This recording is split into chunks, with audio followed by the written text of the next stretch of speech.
everybody, this is me again. Our vlog today is cooking steamed fish. So I'm gonna share you how the way I cook steamed fish. So we have here string onions, ginger at saka garlic. And then we have also cilantro and fish, our fish. So I need to cut this.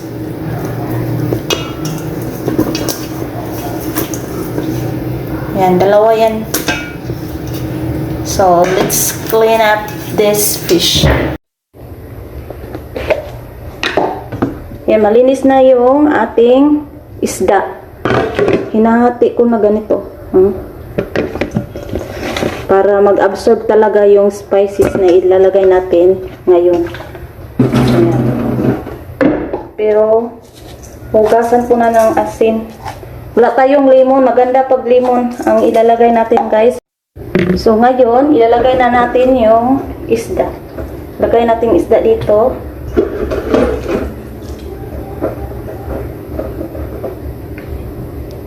Tapos, lagyan natin ng black pepper. Black pepper, guys. Yung durog na black pepper ang ilalagay.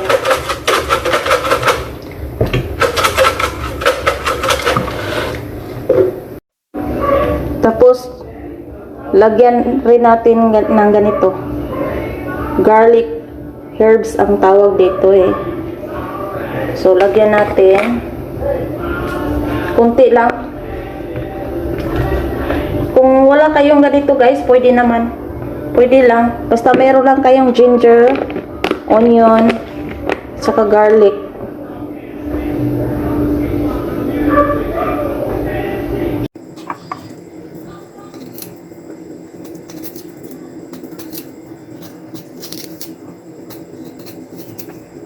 Ubusin natin tong luya, guys. Maganda pag maraming luya.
Ayan.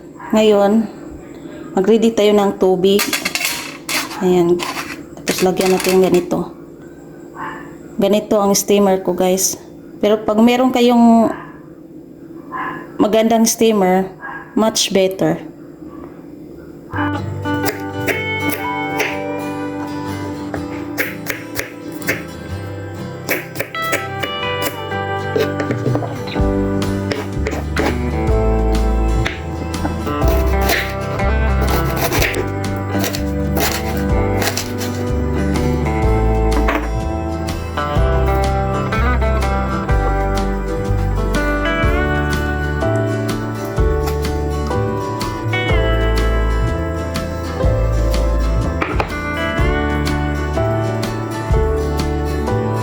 Ilagay natin ang garlic.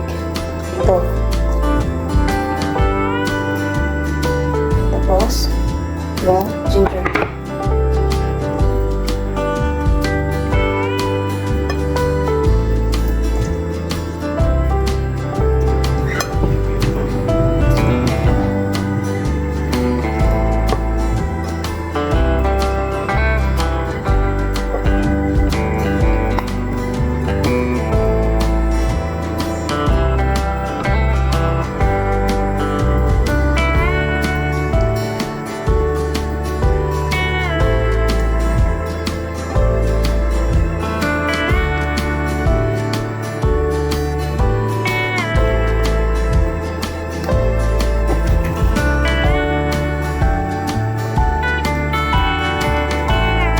Yung ibang ginger, ilagay natin sa tiyan.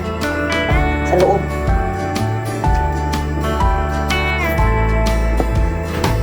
Ganyan siya. Ilagay na natin yung isda. So, magantay tayo ng 20 minutes to 25. 20 to 25 minutes. Para hanguin natin ang isda. At lagyan natin ng cilantro at saka string onions. At syempre, lagyan din natin ng olive oil. Olive oil ang ating gagamitin para healthy ang ating pagkain.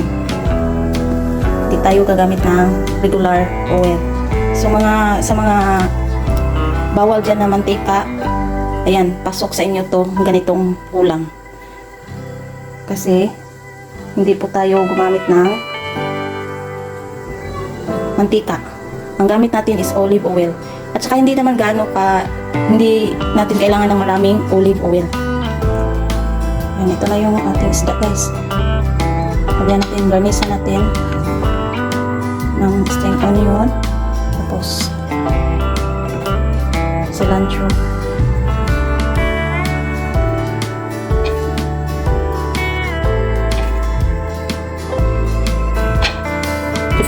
Lang 15 minutes lang to in-steam po, guys, kasi hindi siya gaano kalaki ang isda.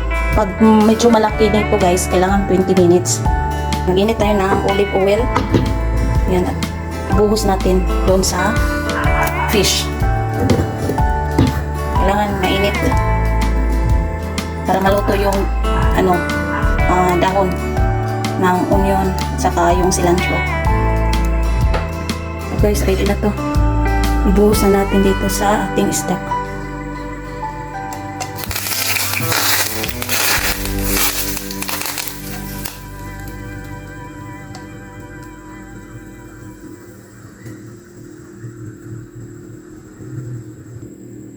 Ayan.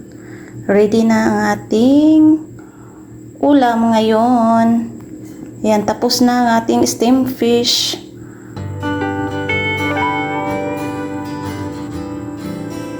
Mag-ready na tayo, guys. Ayan, ready na tayo. Ayan na. Let's kain tayo, guys.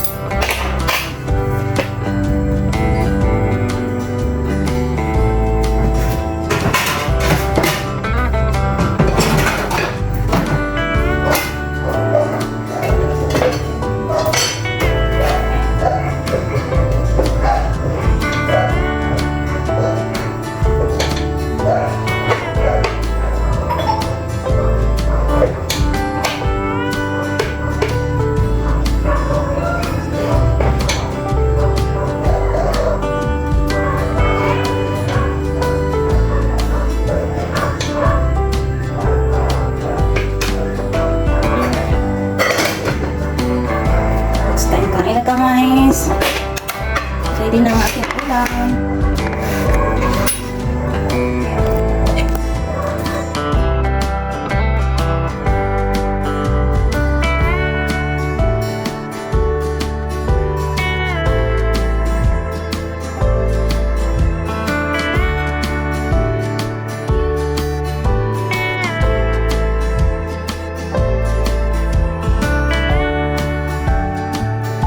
If you like my video, please like and subscribe my YouTube channel and hit the notification bell para ma-updates ka sa next vlog. I really appreciate it to show your support for my YouTube channel.